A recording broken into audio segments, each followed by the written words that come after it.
नमस्कार दोस्तों, मैं हूं प्रकाश जायसवाल और आप देख रहे हैं हाल हलचल। कोरोना के प्रथम, द्वितीय और लगभग जबकि तीसरे वेव का आगाज हो चुका है। इसी बीच हमारे साथ शहडोल जिले के मुख्य चिकित्सा एवं स्वास्थ्य अधिकारी डॉक्टर एम सागर मौजूद है। डॉक्टर साहब, बहुत बहुत स्वागत है आपका हमारे स्टूडियो में। Thank you very much. Doctor साहब, पहले तो बहुत बहुत बधाई कि आपके ज़िले के एक गांव ने पूरे भारत में कहीं ना कहीं इस ज़िले के गांव का नाम रोशन किया। ये कैसे संभव हो पाया? आप सभी को बधाई और पूरे जिले के समस्त अधिकारी, कर्मचारी, जनप्रतिनिधि और इवन जनता को बधाइयाँ। निश्चित तौर पे ये हर्ष की बात है और इसमें सभी लोगों का सहयोग है। ये इसलिए संभव हो पाया कि हमने जो प्रयास किए थे वो एक स्तर पे नहीं किए थे। हमने जितने स्तर पे काम किया जा सकता था उन सभी स्तर पे हमने काम किया था।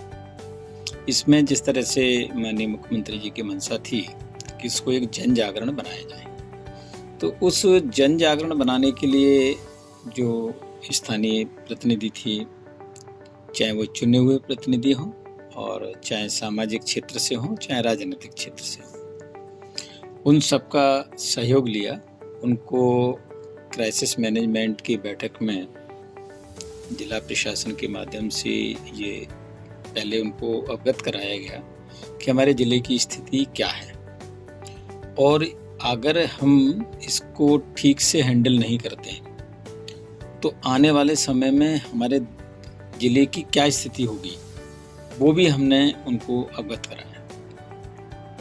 तो शुरू में कुछ प्रतिनिधि चाहते थे कि थोड़ा सा ढिलाई रखी जाए और थोड़ा रिलैक्सेशन दिया जाए, लेकिन उसी बैठक में जब जिला प्रशासन के माध्यम से उनको आंकड़े के माध्यम से, दूसरे जिलों के माध्यम से अपने ज़िले की परिस्थितियाँ, सुविधाएं, वर्तमान संक्रमण, वैक्सीन की अवेलेबिलिटी, वैक्सीन की परिणाम, वैक्सीन की इफिकेसी और वैक्सीन लगाने में आ रही कठिनाई, और यदि हम नहीं लगा पाते हैं तो उसके परिणाम, ये सब हमने उसी बैठक में जब अवगत कराया तो उसमें से 99% लोग इस बात के लिए सहमत हो गए थे, बल्कि 100% लोग कि नहीं ठीक है, आप लोगों ने जो प्लान किया है उसमें हम सब सहमत। और सब टीकाकरण को लेकर शहर की यदि बात छोड़ दे तो गांव में सबसे ज्यादा लोगों में भ्रांतियां, लोगों में बहुत सारी चीजें हुआ करती थी, लेकिन आज के डेट में कहीं ना कहीं वो ऐसा गांव जहां आदिवासी बाहुल्य क्षेत्र और काफी ऐसे लोग हैं जो बिल्कुल जागरूक नहीं है, उन्होंने 100% वैक्सीनेशन करा के एक नया इतिहास बनाया। ये कहीं ना कहीं ऐसा नहीं लगता कि ये पूरे देश के लिए आइकॉन तो रहा ही, साथ में ये जो लोगों को जागरूक करने की प्रक्रिया थी वो कैसी थी, क्योंकि सबसे ज्यादा जागरूकता की बात आ रही थी। बिल्कुल सही, ठीक बात है। पहले हमने शहर को प्लान किया था कि शहरी क्षेत्र में हम लोग ज़्यादा से ज़्यादा वैक्सीनेशन करें। उसका बहुत बड़ा रीज़न ये था कि शहरी क्षेत्र में जो मूवमेंट्स होता है पब्लिक का वो ज़्यादा होता है, और शहर में मूवमेंट किसका होता है, लोकल शहर का तो होता ही है, उसके साथ साथ जो आसपास एडजॉइनिंग जो विलेजेस रहते हैं वहाँ का रहता है। तो उसके पास में लगी हुई एक जमुई ग्राम पंचायत है, वो सबसे बड़ी है। तो सबसे पहले वहाँ क्या हुआ, कुछ केसेस निकल के आए थे, तो उन केसेस को हमने बहुत अच्छे से आइसोलेट किया, क्वारंटाइन किया, जो भी प्रबंधन हो सकते थे वो सब करके जब कर लिया तो फिर एकदम दिमाग में आया कि आसपास के इस क्षेत्र में हमें ज़्यादा फोर्स करना चाहिए। हमने वहाँ किया, लोकल लोगों को तैयार किया, जो वहाँ के समाज सेवी थे उनको किया, पूरी टीम लगाई, जिला प्रशासन ने भी कमाल संभाली, हम लोग पूरा स्वास्थ्य विभाग का अमला जो हमने लगाया था, वहाँ हमने पूरा एक तरीके से ये फोकस किया था कि पहले हम एडजॉइनिंग एरिया को कवर करें, जिससे हमारे ज़िले की स्थिति ठीक रहेगी, क्योंकि संक्रमण की जो फैलने की सबसे ज़्यादा संभावना थी और अभी तक का जो उनका हिस्ट्री देखें या हम स्टडी देखें तो वो शहर से ही फैलता है। डॉक्टर साहब, अब भी क्या स्थितियां हैं पूरे, अगर अपन पूरे ज़िले की बात करें, नगर परिषदों की बात करें और गांव की बात करें, ग्राम पंचायतों की बात करें, जनपद की बात करें, तो अभी किस स्थिति में हम टीकाकरण को लेकर? बिल्कुल, मैं आपको बताना चाहूँगा कि हमारे ज़िले में +18 माने 18 साल से ऊपर जिन लोगों को वैक्सीन लगाया जाना है, उनकी जो टोटल हमारे पास एक संख्या है वो है 7,41,448 जिन लोगों को हमें वैक्सीनेशन करना है। आज की तारीख में हम 4,22,000 से ज़्यादा लोगों को हम वैक्सीनेट कर चुके हैं, जो आज की तारीख में 57% होता है। माने हम ये कह सकते हैं कि हम 57% को वैक्सीनेशन हम लगा चुके हैं, और WHO का ये मानना रहता है कि जिस जगह पर 70% या उससे ज़्यादा वैक्सीनेशन होता है, वहाँ की जो जनसंख्या रहती है वहाँ इतनी कम से कम सुरक्षित रहती है कि वो वहाँ पर एपिडेमिक नहीं फैलेगा।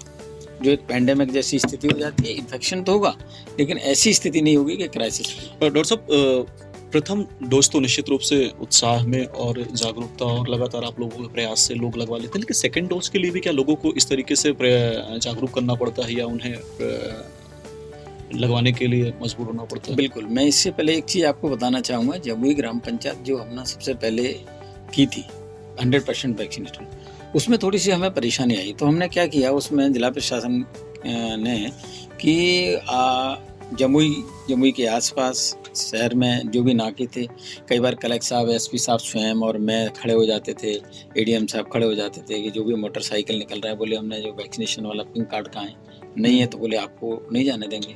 तो उस टाइम पे हमारा सिर्फ इतना सा था कि उनको प्रचार प्रसार करना था और उनको ये इंडिकेट करना था कि भविष्य में जिस तरीके से आधार कार्ड की आवश्यकता हर जगह रहती है, वैसे इसकी भी रहेगी।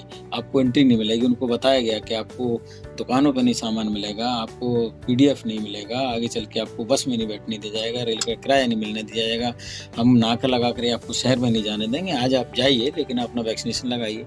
और पास में ही हमने वैक्सीनेशन सेंटर बना रखे थे, तो हम बोलते थे कि अभी जाइए, पहले वैक्सीनेशन कराइए अपना, और वैक्सीनेशन करा के अपनी मोटरसाइकिल लेके अपना काम करिए। तो ऐसे धीरे धीरे मूवमेंट बना। और एक घटना मैं आपको और बताना चाहूँगा, बहुत इंपॉर्टेंट है, जो हम जमुई ग्राम पंचायत में हमने सारे प्रयास करने के बाद लगभग सबको हमने कर दिया था वैक्सीनेट, लेकिन 6 लोग ऐसे थे जो किसी भी कीमत पर वैक्सीन लगवाने के लिए तैयार नहीं थे। उसके 2 रीजन थे। उसमें 2 लोग तो ऐसे थे जो बहुत ही विकलांग थे और बहुत ड्वार्फिन थे, माने छोटी कद था, वजन बहुत कम था, और साथ साथ उनका ये था कि भाई मैं तो बीमार रहता हूँ। एक को कैंसर था, एक को बहुत ज़्यादा सीवियर डायबिटीज़ थी, एक को थायराइड था, ऐसे करके टोटल 6 लोग थे। तो कलेक्टर साहब के निर्देश थे कि नहीं इनको करना है कैसे ही, तो बोले आप स्वयं जाओ। तो मैं और मेरे को और SDM साहब को भेजा था। तो हमने जाकर के, मैं खुद जाकर के एक एक घर में गया, एक एक व्यक्ति को उनको समझाया और इस मरीज को समझाया हमने कि किसका इलाज चल रहा है। उनके डॉक्टर्स का नंबर लेकर के मैंने उस डॉक्टर से उनकी बात कराई, उनसे कन्वेंस कराया, और जहाँ मेरे कन्वेंस की ज़रूरत थी मैंने कराया। उनके जो डॉक्टर से, ट्रीटिंग डॉक्टर, उनसे मैंने वहीं मौके पे बात कराया। 6 लोग पूरे तैयार हो गए। उसके बाद हमने वहीं एम्बुलेंस मंगाई, वैक्सीन मंगाई, वहीं ले जा करके उस स्वास्थ्य केंद्र में पूरे 6 लोगों को लगा दिया, और उसी दिन हमने उसको 100% डिक्लेयर कर दिया। बिल्कुल। डॉक्टर साहब, एक चीज़ और देखने को मिलती है कि जिला चिकित्सालय और मेडिकल की बात करें तो सबकी निगाहें रहती है संभागीय मुख्यालय में स्थापित हैं ये संस्थान, तो निश्चित रूप से व्यवस्था को मुकम्मल करने में सबका एक अहम योगदान होता है।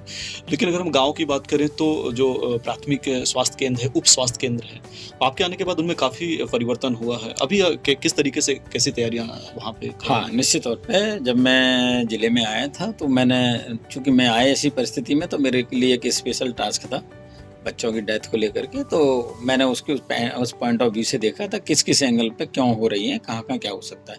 तो उसमें से एक गैप ये भी निकल के आया था, जो हमारे स्वास्थ्य केंद्र थे उन पर कहीं ना कहीं थोड़ी सी जो आवश्यकता जितनी होना चाहिए थी, सर्विसेज की उतनी अवेलेबिलिटी नहीं हो पा रही थी। दूसरा, जहाँ पर डिलीवरी हो रही है वहाँ पर थोड़ा सा कहीं दिक्कत थी। तीसरा उनका ये था कि जो गर्भवती माताएं थी उनमें एनीमिया कहिए या कुपोषण कहिए, तो वो भी रीजन थी। तो मैंने इन तीनों चारों पॉइंट पे अलग अलग काम किया।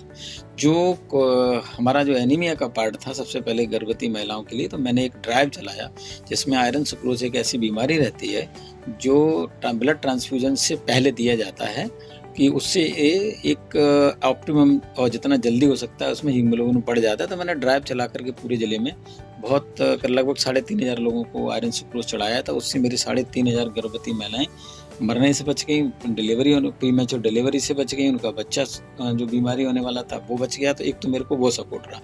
दूसरा, मेरे जो इतने उपस्वास्थ्य केंद्र थे जहाँ मेरे को लगा कि यहाँ सेवाएं ठीक से नहीं हो रही हैं, उनको मैंने टाइम से खुलवाना शुरू किया, वहाँ पर सर्विसेज चालू करना शुरू किया, लोगों को कन्वेंस किया। और अधिकतर जो मेरा अमला था वो कन्वेंस था इस बात से। इक्का दुक्का लोग जो लोग रहते हैं, काम नहीं करते हैं, उनको थोड़ा सा परेशानी होती है। तो वो चूँकि प्रशासन में हूँ मैं, प्रशासनिक अधिकारी हूँ, मैं अपने स्वास्थ्य विभाग का, तो मैंने उस तरीके से उनको कंट्रोल कर दिया। डॉक्टर साहब, निश्चित रूप से शहर में, टाउन में हर कोई आना चाहता है, वहाँ रह के सेवाएँ देना चाहता है क्योंकि उसकी पारिवारिक व्यवस्थाएँ होती हैं, एक आदी हो चुके होते हैं। इस बीच में जब क्योंकि अपन पूरा ज़िला ट्राइबल ज़िला है, काफ़ी दूर-दराज तक इसका क्षेत्रफल है, वहाँ जो आपका मेन पावर है, स्वास्थ्य अमला जो है, वो रह के वहाँ काम नहीं करना चाहता। तो ऐसे में इस परेशानी से कैसे आप अपने उसका मैं एक की पॉइंट बताता हूँ। मैंने सभी CHOs और ANM को बुलाया। मेरे विभाग में जो फील्ड वर्कर हैं वो अधिकतर फीमेल वर्कर हैं, चाहे ANM हो चाहे CHOs पोस्ट हो। मैंने जब उनको बुला करके ये बोला कि आज कल को आप भी माँ बनोगी, कुछ लोग माँ बन चुकी होंगी, अभी आप में से कोई माँ बनने वाली होगी, तो आप खुद सोचिए कि एक माँ के लिए अगर खाना नहीं मिला, उसका एनीमिया हो, कितना दर्द होता है और कैसी स्थिति से आप लोग गुजरते हो। आपको उस टाइम पे जब आप डिलीवरी करती हैं तब आपको खुद को कैसा लगता है, आप उस घटना को फील करिए। वो भी किसी की माँ है, वो भी किसी की पत्नी है, वो भी किसी की बेटी है। तो आप उस कल्पना को करिए, आप भूल जाइए कि मैं CMH हूँ, आप भूल जाइए कि आप स्वास्थ्य विभाग में काम कर रहे हैं, आप भूल जाइए कि सरकारी नौकरी में। मैं तो आपको उस क्षण के लिए कह रहा हूँ कि आप उस क्षण को कल्पना करके कम से कम आपको अपने मातृत्व को जगाइए और उस मातृत्व की खातिर उस मातृत्व को बचाने के लिए काम करिए। उससे काफ़ी लोग कन्विंस हुए। उससे मेरे को आज के दिनांक में किसी भी ANM, किसी भी CHO, किसी भी ऐसे स्टाफ से, फील्ड वर्कर से मेरे को कोई प्रॉब्लम आज तक नहीं आई और बड़े शिद्दत से काम किया। और मैं भी उन लोगों को बड़ा धन्यवाद देना चाहूँगा, अपने स्टाफ के लोगों को, जिन्होंने मेरे को बहुत कोऑपरेट भी किया, मेरी मंशा को समझ करके। निश्चित तौर पर इन आम लोगों को फायदा हुआ। सर, चूंकि शहडोल जिले में 5 ब्लॉक हैं और महत्वपूर्ण ब्लॉक हैं और वहाँ पे जितने भी प्राथमिक स्वास्थ्य केंद्र हैं, साधन संसाधन को लेकर क्या किस तरीके से दिक्कतें आ रही हैं? क्या संपूर्ण तरीके से वो व्यवस्थाएं उपलब्ध हैं? निश्चित तौर पर ये शहडोल का जो भौगोलिक स्थिति है वो थोड़ी इस तरीके की है कि बहुत दूर दूर तक थोड़ा सा जंगली एरिया रहता है, तो वहाँ लोगों की अप्रोच थोड़ी सी कम रहती है। तो लेकिन जिला प्रशासन की मदद से, जन प्रतिनिधियों की मदद से, हमारे जो वर्तमान विधायक जी हैं उनकी मदद से, इन सब लोगों ने मिलकर बहुत मदद की है और बड़े दिल से आकर के उन्होंने सहयोग किया है आम जनता के लिए। लगभग हमने 9 तो एम्बुलेंस इकट्ठी की हैं, तो 9 एम्बुलेंस हमने अपने ज़िले स्तर पर क्रय करके सभी संस्थाओं को दे दी गई हैं। और इस छोटे से ज़िले के अंदर मैं आपको बता रहा हूँ 2 ALS, एडवांस लाइफ सपोर्ट, जो रहती है नई है। एक हमारी जो पुरानी थी वो अलग थी, लेकिन 2 एडवांस लाइफ सपोर्ट आज हमारे ज़िले के अंतर्गत है। तो निश्चित तौर पर ये बहुत बड़ी सुविधा है। डॉक्टर साहब, संक्रमण और संक्रमित मरीजों की स्थिति वर्तमान में क्या वाकई जिला शून्य हो चुका है या कुछ अभी भी संक्रमण? हाँ, ये मैं सभी लोगों को बहुत गंभीरतापूर्वक बताना चाहूँगा, संदेश भी देना चाहूँगा कि वर्तमान में आपको ऐसा लग रहा है कि केसेस नहीं है, तो वहाँ तक ठीक है, लेकिन केसेस नहीं होंगे ये बिल्कुल भी ठीक नहीं है। चूँकि अभी हमारा मूवमेंट बंद था लॉकडाउन के कारण, तो केसेस जितने थे वो सब ठीक हो गए और बैठ गए।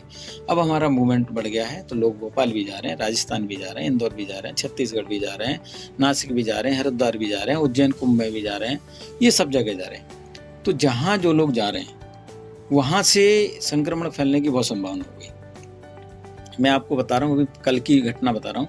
हमारे ज़िले के अंदर एक आदमी भोपाल में गया शादी में शामिल होने के लिए, और जब वो लौट के आया तो उसके 3 दिन 4 दिन बाद उसको तकलीफ हुई, उसने टेस्ट कराया, वो पॉजिटिव आया। तो उसके साथ जितने लोग गए थे 20 लोगों को हमने टेस्ट करा लिया, हालांकि बाकी लोग नेगेटिव आए, लेकिन वो और 2 दिन बाद पॉजिटिव आएंगे ये कोई गारंटी नहीं है।